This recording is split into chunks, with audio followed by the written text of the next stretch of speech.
गर्मी में गरीब बहू की घास की ठंडी कॉलोनी।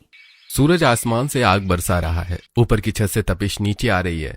घर के सभी सदस्य पसीने से तरबतर हैं। तभी जीवन वहां आते हुए, अरे भाई, तुम लोग अभी तक यहाँ बैठे हो? भूल गए कि शाम को सरपंच जी ने सबको पंचायत में बुलाया है। हाँ जी, याद तो है, पर इस झुलसा देने वाली गर्मी में घर से बाहर निकलने का मन ही नहीं कर रहा है। बहू सही कह रही है बेटा, इतनी भयानक गर्मी मैंने अपनी पूरी जिंदगी में नहीं देखी। हवा के नाम पर बस गर्म लपटें चल रही हैं। दादी माँ थोड़ा धैर्य रखिए। सरपंच जी ने अचानक बुलाया है तो हो सकता है कि वो इस गर्मी से राहत पाने का कोई उपाय बताने वाले हों। हाँ, ऐसे ही वो सबको पंचायत में नहीं बुलाते। भाई सही कह रहे हैं, शायद सरकार की तरफ से कोई मदद आई हो। तभी राधिका सभी के लिए सत्तू का शरबत लाती हुई, आप लोग पंचायत जाने से पहले ये सत्तू का ठंडा शरबत पी लीजिए, इससे पीने से आपके पेट में ठंडक रहेगी। राधिका सबको सत्तू का शरबत देती है। सब लोग धीरे धीरे शरबत पीते हैं। फिर सभी पंचायत में जाने के लिए निकल पड़ते हैं। पंचायत में गांव के बहुत से लोग इकट्ठा हुए हैं। बरगद के पेड़ के नीचे छाया और माया नाम की दो औरतें आपस में फुसफुसा रही हैं। सरपंच जी के आने का इंतजार हो रहा है। अरे माया, तुम्हें पता है सरपंच जी ने आज हम सबको इतनी अचानक क्यों बुलाया है? जरूर कोई बहुत बड़ा और खास काम होगा, वरना इस गर्मी में तो कोई अपनी देहरी भी नहीं लांघता। हाँ बहन, गर्मी ने तो जीना मुहाल कर रखा है, न रात को चैन है और न दिन में सुकून। तभी सरपंच पंचायत मंच पर आकर सभी लोगों से बातें करते हुए, भाइयों और बहनों, गौर से सुनो।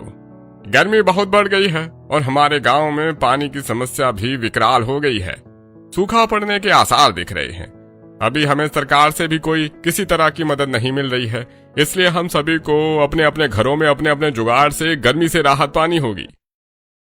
अरे सरपंच जी, हम तो गरीब लोग हैं, हम इस गरीबी में क्या जुगाड़ लगाएं? ना हम ठंडा खाना खरीद सकते हैं और ना ही कूलर या एसी लगाने की हमारी हैसियत है। अरे हरिया भाई, देसी जुगाड़ भी तो कोई चीज होती है। भोला, तुम्हारे घर के पीछे वो नींबू का पेड़ है ना, वो तो खूब फल दे रहा है। क्यों ना तुम वो नींबू बांटकर गांव वालों की थोड़ी मदद करो। हाँ सरपंच जी, नींबू तो खूब लगे हैं। आप कह रहे हैं तो मैं जरूर सबको नींबू दूंगा। सरपंच जी, सत्तू का शरबत पीने से भी शरीर के अंदर की गर्मी मर जाती है और बहुत ठंडक मिलती है। ये बहुत ही सस्ता और अच्छा उपाय है। देखो राधिका बहू कितनी समझदार है, इसने कितनी काम की बात कही है। हमें ऐसे ही छोटे छोटे घरेलू उपायों से इस नौतपा की गर्मी से लड़ना होगा, क्योंकि अगले 9 दिन बहुत भारी हैं। इधर हेमा अपने आसपास की औरतों से, इसमें कौन सी बड़ी समझदारी की बात है? सत्तू तो सभी जानते हैं, ये तो बहुत आम सी बात है। राधिका को इतना बढ़ावा देने की क्या जरूरत है? हेमा बहन, आम चीजें भी वक्त पर दिमाग में नहीं आती। राधिका बहू ने कम से कम सबको याद तो दिलाया। हमारी राधिका बहू हर समस्या का कोई ना कोई हल निकाल ही लेती। वो सच में बहुत गुणवान है। जिसको देखो वो राधिका की ही तारीफ करता रहता है। मैं चाहे कितना भी काम कर लूं, पर मेरी तारीफ कोई नहीं करता। अब इस सत्तू वाली बात पर भी सब उसे ही सिर पर चढ़ा रहे हैं। पंचायत खत्म होने पर सभी अपने अपने घर आ जाते हैं। शाम ढल चुकी है पर गर्मी कम होने का नाम नहीं ले रही है। राधिका रसोई में खाना बना रही है। चूल्हे की आग और बाहर की गर्मी ने उसे बेहाल कर दिया है। निधि दौड़ती हुई उसके पास आती है। चाची चाची, खाना बन गया क्या? मुझे बहुत जोर की भूख लगी है।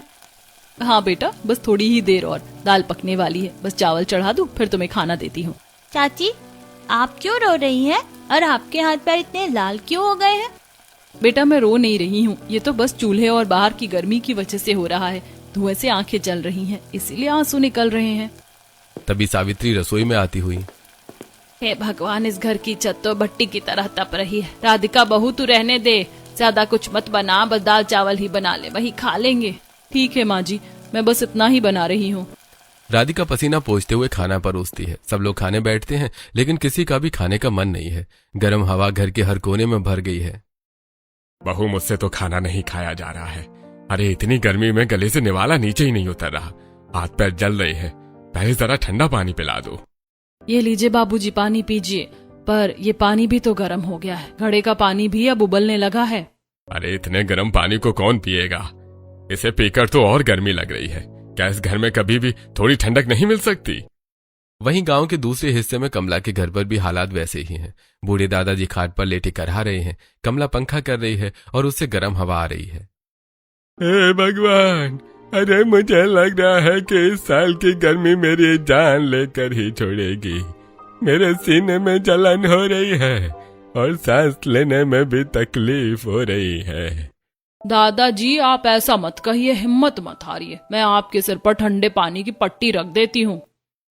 सब लोग बेहाल हैं, बच्चों का बुरा हाल है और बड़ों की जान पर बनाई है। काश कोई ऐसा तरीका होता जिससे घर थोड़ा ठंडा हो जाता।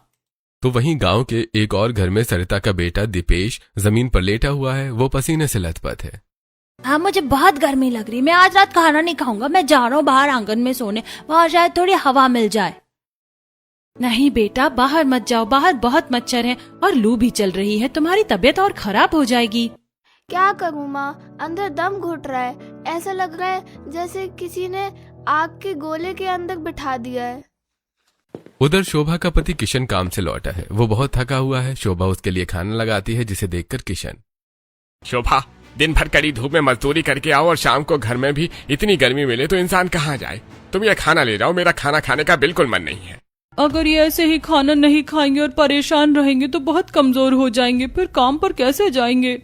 अगले दिन सुबह होते ही भोला सरपंच के कहे अनुसार नींबू लेकर राधिका के घर आता है और दरवाजे पर आवाज देता है। अरे राम राम जीवन भाई, देखिए सरपंच जी ने बोला था तो मैं आज सुबह ही अपने पेड़ से तोड़कर कुछ ताजे नींबू ले आया हूँ, आप लोग भी रख लीजिए। बहुत बहुत धन्यवाद भोला भाई, चलो कम से कम आज दोपहर में नींबू पानी पीने को मिलेगा।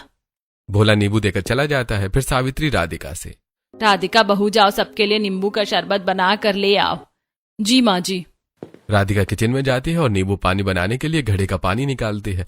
फिर उस गर्म पानी को देखते हुए अपने आप से, ये घड़ा तो एकदम गर्म है, इसके पानी से नींबू पानी कैसे बनेगा। ये तो उबला हुआ शरबत लगेगा जिसे कोई नहीं पिएगा।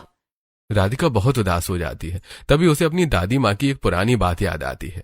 अरे मुझे याद आया, दादी माँ कहती थी कि मिट्टी के अंदर बहुत ठंडक होती है। अगर हम मटके को जमीन के नीचे दबा दें तो पानी एकदम बर्फ जैसा ठंडा रहेगा। राधिका तुरंत एक कुदाल उठाती है और आंगन के कोने में खुदाई करना शुरू कर देती है। उसकी जेठानी हेमा वहां आती है और उसे देखते ही, हे भगवान राधिका, ये तुम क्या पागलपन कर रही हो। बाहर पहले ही इतनी गर्मी है और अब तुम यहाँ गड्ढा खोदकर अपनी और हम सबकी मुसीबत बढ़ा रही हो। हेमा की आवाज सुनकर सभी लोग बाहर आ जाते हैं। राधिका को गड्ढा करते देख सावित्री राधिका से, ये क्या कर रही है बहू, सुबह सुबह खुदाई का काम क्यों शुरू कर दिया।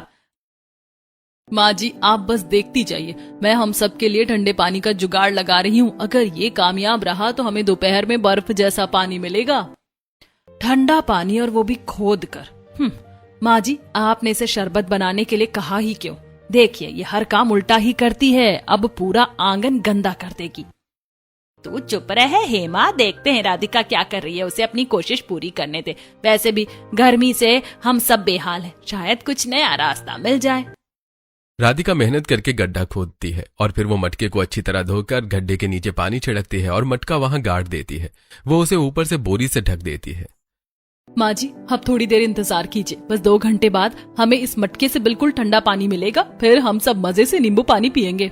हाँ हाँ देख लेंगे तुम्हारा फ्रिज, कुछ भी बोलती रहती है, मिट्टी में दबाने से कोई पानी ठंडा होता है। सभी लोग हॉल के अंदर आकर बैठ जाते हैं। धीरे धीरे 2 घंटे बीत चुके हैं। राधिका आंगन में आती है और मटके के ऊपर से बोरी हटाती है और पानी निकालती है। पानी ठंडा हो चुका था। राधिका उस पानी को लाकर हॉल में सभी लोगों को देती है। पानी पीते हुए सावित्री, अरे ये तो सच में बहुत ठंडा है, बिल्कुल ऐसा लग रहा है जैसे अभी कुएं की गहराई से निकाला गया हो। राधिका तूने तो कमाल कर दिया, लग तो रहा है थोड़ा ठंडा। फिर राधिका मटके के उस ठंडे पानी से सबको नींबू पानी बनाकर पिलाती है। सब लोग तृप्त महसूस करते हैं। तभी कमला, सरिता और शोभा वहां आती हैं। राधिका बहन क्या कर रही हो। अरे भोला भाई ने नींबू तो दिए पर गर्म पानी में शरबत पीने का मन ही नहीं कर रहा बिल्कुल। अरे बहनों आओ, पहले बैठो और ये वाला नींबू पानी पियो, फिर बताना पीकर ये नींबू पानी कैसा बना है। राधिका उन सब को भी ठंडे पानी में बना हुआ नींबू पानी देती है और नींबू पानी पीकर शोभा, अरे वाह ये तो बहुत ही ठंडा है। राधिका तुमने ये कैसे किया, क्या तुमने कहीं से बर्फ मंगवाई है। अरे नहीं, ये तो बस देसी जुगाड़ का कमाल है, आओ मेरे साथ मैं तुम्हें दिखाती हूँ। राधिका उन लोगों को गड्ढे के पास ले जाती है और फिर अपना देसी जुगाड़ दिखाते हुए, देखो मैंने मटका जमीन के अंदर गाड़ दिया है। मिट्टी की ठंडक पानी को गर्म होने ही नहीं देती। आप सब भी अपने घर में ऐसा गड्ढा खोदकर मटका गाड़ दो। ये तो बहुत ही अच्छी और आसान बात है। हम अभी जाकर अपने अपने घरों में ऐसा ही करेंगे, कम से कम पीने का पानी तो ठंडा मिलेगा। तीनों औरतें खुश होकर अपने घर जाती हैं। वो भी अपने अपने आंगन में गड्ढे खोदती हैं और मटके गाड़ देती हैं। धीरे धीरे पूरे मोहल्ले में ये बात फैल जाती है। कमला अपनी बूढ़ी सास माधवी को ठंडा पानी पिला रही है। माधवी के चेहरे पर सुकून की मुस्कान है। वाह बहू, आज तो कलेजा ठंडा हो गया। इस ठंडे पानी ने तो जैसे मेरी जान में जान डाल दी है।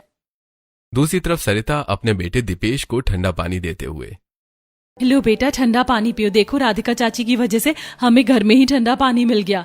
माँ ये तो बहुत मजे का है। अब मुझे गर्मी भी कम लग रही है। मैं अब रोज यही पानी पीऊंगा। तो वहीं अपने घर में शोभा किशन को ठंडा पानी देते हुए, किशन जी ये पानी पीजिए।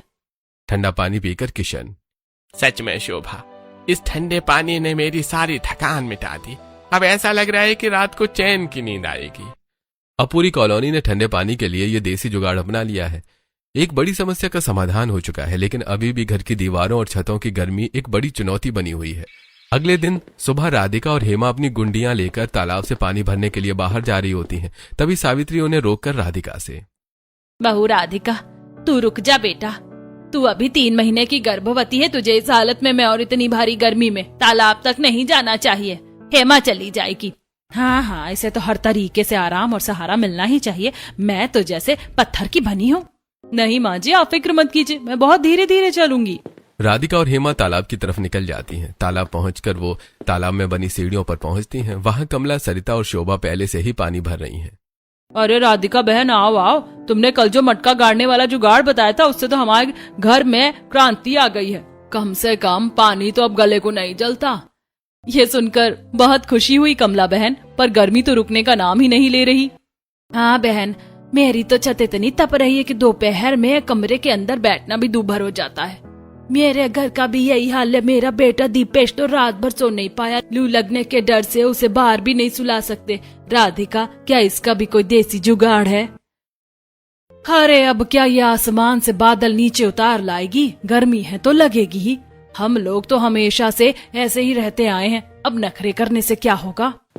तालाब से पानी भरकर दोनों बहुएं घर की ओर लौट रही थी। तभी रास्ते में उन्हें 2 महिलाएं मिलती हैं, रूपा और कुसुम। उनके सिर पर ताजी कटी हुई हरी घास के बड़े बड़े गट्ठर हैं।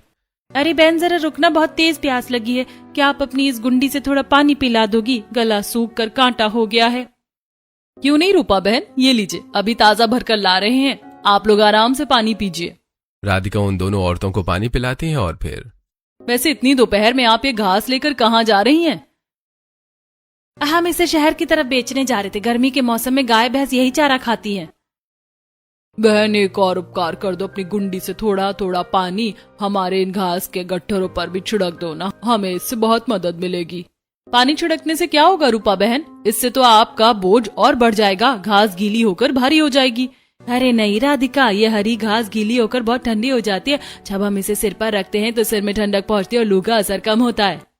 राधिका उनकी घास पर पानी छिड़क देती है। वो दोनों चली जाती हैं। राधिका लेकिन वहीं खड़ी होकर कुछ सोचने लगती है। उसके दिमाग में एक नया विचार जन्म ले रहा है।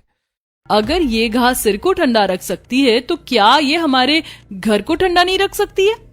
अगर हम इसे छतों पर इस्तेमाल करें तो? अब यहाँ खड़ी होकर क्या ख्याली पुलाव पका रही हो? चलो जल्दी, धूप में खड़े खड़े मेरा रंग काला पड़ रहा है। दोनों घर की तरफ निकल पड़ती हैं। शाम ढल चुकी है। राधिका चुपचाप बाहर निकलकर कहीं जाने की तैयारी कर रही थी। तभी नेहा वहां आकर, भाभी कहाँ जा रही हैं आप इतनी चुपचाप? मैं भी आपके साथ चलूं? हाँ नेहा चलो, एक बहुत खास काम से जा रही हूँ। तुम चलोगी तो मेरी और भी मदद हो जाएगी। राधिका अपनी नंद नेहा को लेकर चुपचाप पास के जंगल पहुंचती है और वहां से बहुत सारी घास काटकर बोरियों में भरकर घर लाती है। वो फटे पुराने सूती कपड़े निकालकर उनमें घास भर रही है। ये देखकर नेहा, भाभी ये आप क्या कर रही हैं? सुई धागे से कपड़ों के अंदर घास भर के आप ये गद्दे जैसा क्या बना रही हैं? किसी को पता चलेगा तो सब हंसेंगे। नहीं, ये गद्दा नहीं है, हमारे घर के एसी हैं। जब हम इन पर सोएंगे तो हमें ठंडक महसूस होगी। राधिका उन घास भरे बिस्तर को पलंग पर और नीचे बिछा देती है, जिसे देखकर सावित्री, अरे बहू ये क्या कर रही हो? तुमने भला ये घास वाले बिस्तर क्यों बनाए हैं? देखिए माँ जी, मैंने कहा था ना, ये पागल हो गई है, अब घर में कचरा फैला रही है। माँ जी इन बिस्तरों पर सोकर देखिए, आपको अच्छी नींद आएगी, ठंडक महसूस होगी। सभी लोग जैसे ही उन बिस्तरों पर लेटते हैं, घास के गीले बिस्तर पर उन्हें ठंडक महसूस होती है। अरे ये तो सच में बहुत ठंडा है, बिल्कुल वैसा लग रहा है जैसे किसी बगीचे में बैठे हो। राधिका तूने तो गरम लू को ठंडी बयार में बदल दिया। अब घास फूस का बिस्तर बनाने पर भी इसे तारीफ मिलेगी, कमाल है। सभी लोग ठंडा बिस्तर पर सोने की तैयारी कर रहे थे। तभी कमला, सरिता और शोभा राधिका के घर के सामने से गुजरती हैं। तभी कमला, बहनों इस गर्मी में तो हमें नींद नहीं आ रही, बिस्तर भी इतने गर्म हो रहे हैं। चलो हम राधिका के घर में चलकर देखते, शायद राधिका इस गर्म बिस्तर का कोई इलाज बता दे। तीनों औरतें राधिका के घर के अंदर आते हुए, राधिका बहन हमें नींद नहीं आ रही, बिस्तर इतने गर्म हो रहे हैं कि जैसे आग पर लेटे हो, कोई देसी जुगाड़ हो तो बताओ। हाँ बहनों, मैंने बस पुराने कपड़ों में घास भरकर इनके बिस्तर बनाए। ये बिस्तर काफी ठंडे लग रहे हैं और इस पर नींद भी अच्छी आ रही है। देखो दादी माँ कितनी गहरी नींद सो गई।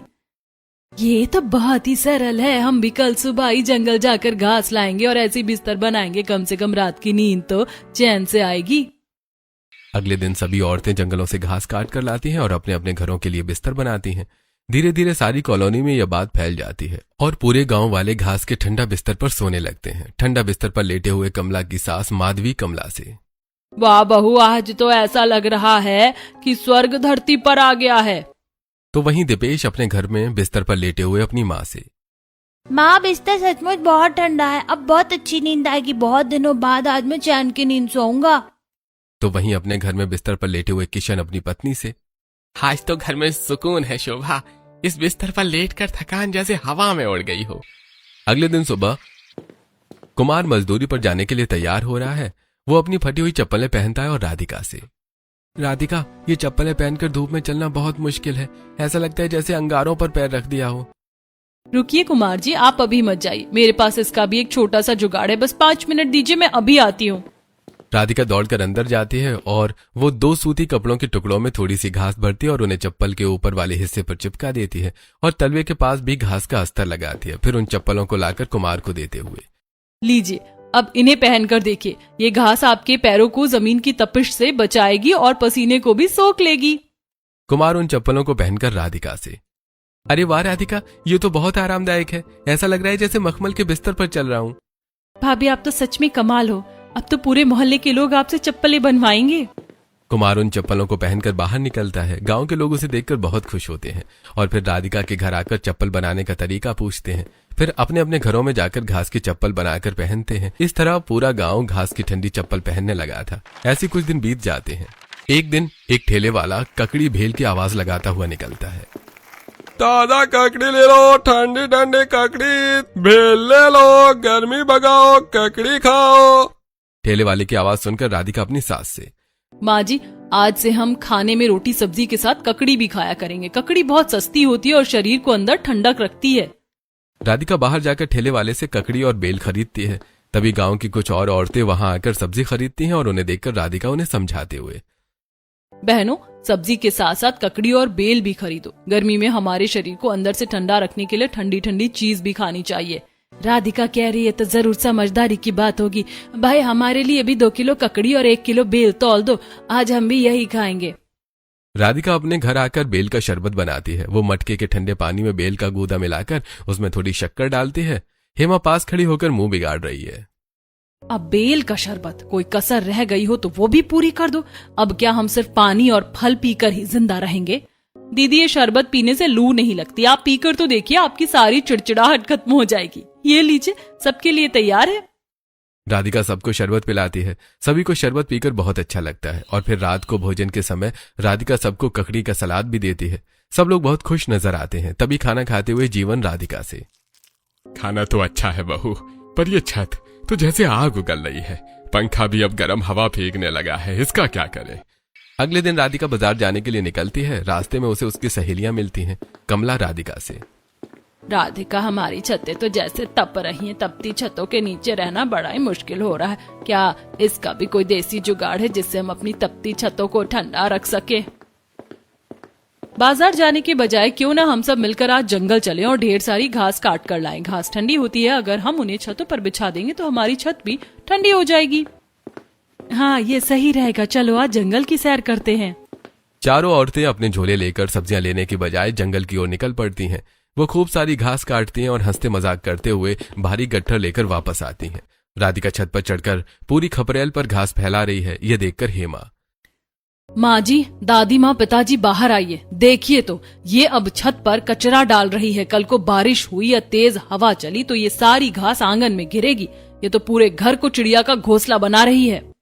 हेमा की बात सुनकर सभी लोग घर के बाहर आते हैं। तब नीरज राधिका से, राधिका, क्या इससे सच में ठंडक होगी? तू इतनी मेहनत कर रही है। जी आप बस थोड़ा इंतजार कीजिए, देखिए मैंने घास बिछा दी है और अब इस पर पानी डालूंगी। राधिका छत पर घास बिछाने के बाद उस पर थोड़ा पानी छिड़कती है। उधर कमला, सरिता और शोभा भी अपने घरों की छत पर घास बिछाकर पानी छिड़कती हैं, जिसे देखते हुए हेमा, इसे देखकर मोहल्ले की बाकी औरतें भी कैसे पागलों की तरह छतों पर घास डाल रही हैं। ये तो पूरी कॉलोनी को बर्बाद करेगी। सभी लोग घर के अंदर आ जाते हैं। शाम होते होते कमरों के अंदर का तापमान गिर जाता है। छत की तपिश अब ठंडे एहसास में बदल गई है। राधिका के घर वाले राहत महसूस कर रहे हैं। वाह, आज तो नींद बहुत गहरी आएगी। हाँ पिताजी, घर तो सचमुच ठंडा हो गया है। हाँ राधिका, तूने तो घर को सचमुच ठंडा करके बड़ा ही सुकून दिया है। अब तो मुझे भी गर्मी नहीं लग रही। राधिका के घर वालों के साथ साथ कमला, सरिता और शोभा के परिवार वाले भी छत की गर्मी से राहत पाकर बहुत खुश हैं। अगले दिन गांव के सभी लोग अपनी अपनी छतों पर घास डालकर ठंडक महसूस करते हैं। रात की ठंडक के बाद सुबह की धूप फिर से तेज होने लगी है। राधिका रसोई में दही मथ रही है। हेमा बाहर झाड़ू लगा रही है, लेकिन उसका ध्यान छत की सूखी घास पर है जो तेज धूप में भूरी पड़ गई है। तभी वो राधिका को आवाज लगाती है। राधिका बाहर आती है तो हेमा राधिका से, अरे ओ राधिका, जरा अपनी छत का नजारा तो देख ले।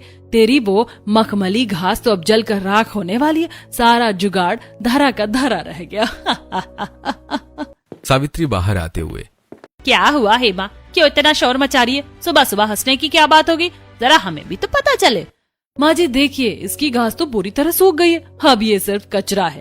अब तो ये घर को और ज्यादा गर्म करेगी। मैंने कहा था ना, इसका दिमाग उल्टा चलता है। तभी कमला, सरिता और शोभा भी अपने अपने घर के बाहर आती हैं। उनकी छतों की घास भी सूख चुकी है। वो सब राधिका के आंगन में इकट्ठा हो जाती हैं। राधिका बहन, हेमा सही कह रही है, घास तो सूख गई। अब तो ये तिनके हवा में उड़कर खाने में गिर रहे हैं और घर में धूल मिट्टी भर गई है। ये जुगाड़ तो फेल हो गया।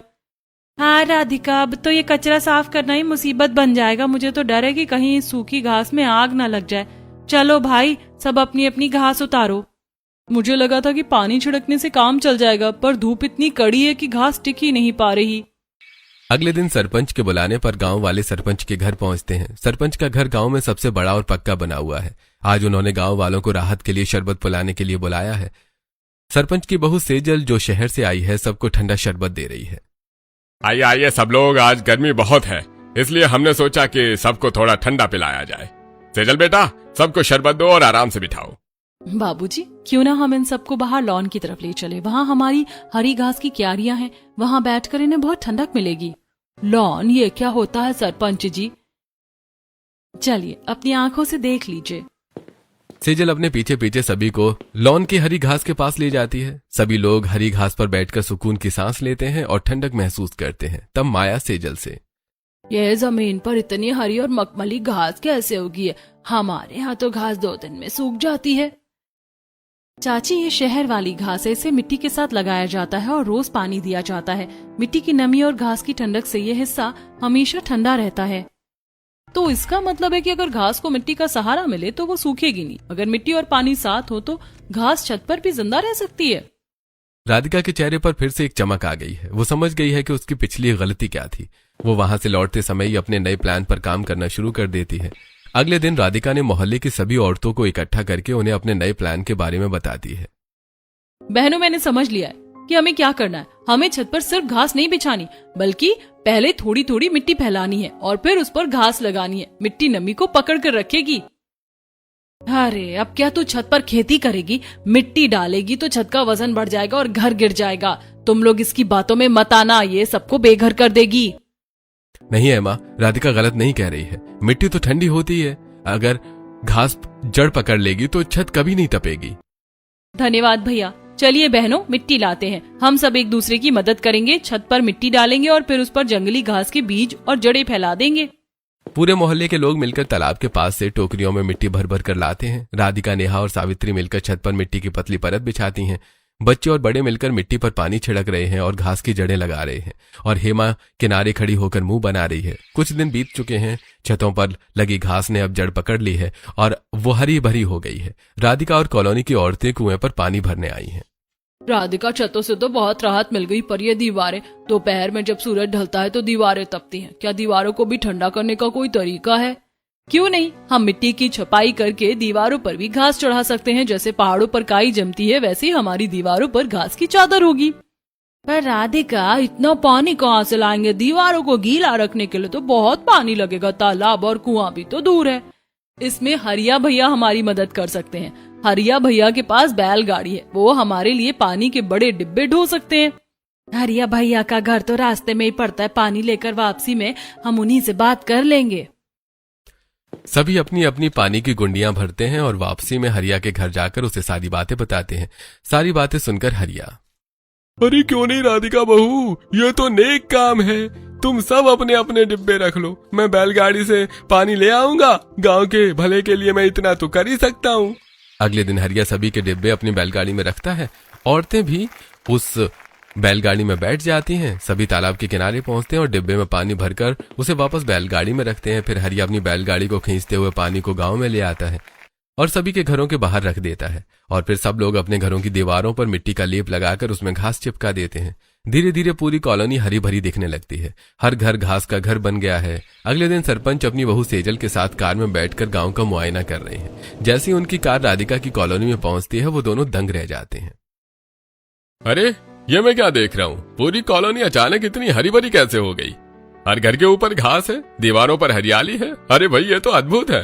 बाबूजी, ये तो कमाल है। इन्होंने मेरे लॉन वाले आइडिया को पूरी कॉलोनी में लागू कर दिया। यहाँ की हवा तो बहुत ही ठंडी और ताजी महसूस हो रही है। ये जरूर राधिका बहू का ही काम होगा। उसने तो पूरी कॉलोनी की काया पलट दी। अगले दिन सरपंच जी सभी गांव वालों को पंचायत में बुलाते हैं। पंचायत में बहुत भीड़ है। सरपंच जी मंच पर खड़े होकर राधिका की तारीफ कर रहे हैं। राधिका अपने परिवार के साथ नीचे बैठी है। भाइयों, राधिका ने हमें सिखाया कि गरीबी में भी हम कैसे सुख से रह सकते हैं।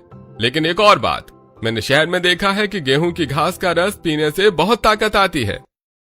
अरे सरपंच जी, गेहूं तो खाने के काम आता है, उसकी घास पीने से क्या होगा? ये तो कोई बेवकूफी वाली बात लग रही है। अरे नहीं बोला, डॉक्टर कहते हैं उसमें बहुत ऊर्जा होती है। मैं चाहता हूँ कि आप सब अपने घरों में थोड़े थोड़े गेहूं भी उगाएं और उनका रस पिएं। राधिका तो पहले ही पागल थी, अब सरपंच जी भी वैसी ही बात कर रहे हैं। सभी अपने अपने घरों में आ जाते हैं। राधिका ने सरपंच जी की बात मानकर छोटे छोटे गमलों में गेहूं बो दिए हैं। ऐसे कुछ दिन बीत जाते हैं। एक दिन निधि को गर्मी और कमजोरी की वजह से चक्कर आ रहे थे और वो बेहोश हो गई, जिसे देखकर हेमा, हे भगवान, मेरी बेटी को क्या हो गया? निधि, बेटा आंखें खोलो। माँ जी देखिए ना, निधि को फिर से चक्कर आके गांव के वैद्य जी को बुलाई है, जल्दी। नीरज जल्दी से गांव के वैद्य को बुलाता है और गांव का वैद्य निधि की नब्ज देखकर, इसे बहुत कमजोरी है। गर्मी की वजह से इसके शरीर का सारा सत निकल गया है। इसे ताकतवर चीज खिलानी पिलानी होगी। तभी राधिका ज्वारे का जूस लेकर आती है। दीदी ये लीजिए, ये गेहूं की घास का रस है, इसमें बहुत ताकत होती है। निधि को ये पिलाइए, वो तुरंत ठीक हो जाएगी। क्या तू मेरी बीमार बेटी को ये घास का पानी पिलाएगी? तुझे क्या लगता है तू बहुत बड़ी डॉक्टर बन गई है? हट जा यहाँ से।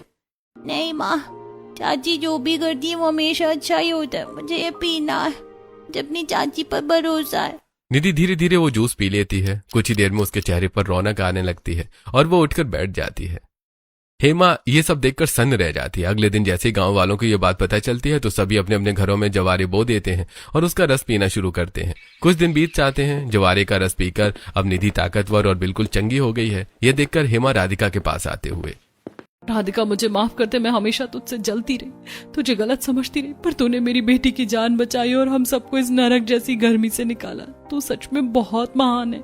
आज हमारी बहू ने साबित कर दिया कि समझदारी और मेहनत से किसी भी मुश्किल को जीता जा सकता है। अब हमारी कॉलोनी गर्मी में गरीब बहू की घास की ठंडी कॉलोनी बन चुकी है। और ये सब राधिका की वजह से हुआ है। पूरा मोहल्ला हरियाली से ढका हुआ है और ठंडी हवा के झोंके राधिका की मेहनत की कहानी सुना रहे हैं। राधिका अपनी समझदारी के साथ एक नई और खुशहाल जिंदगी ओर देख रही है।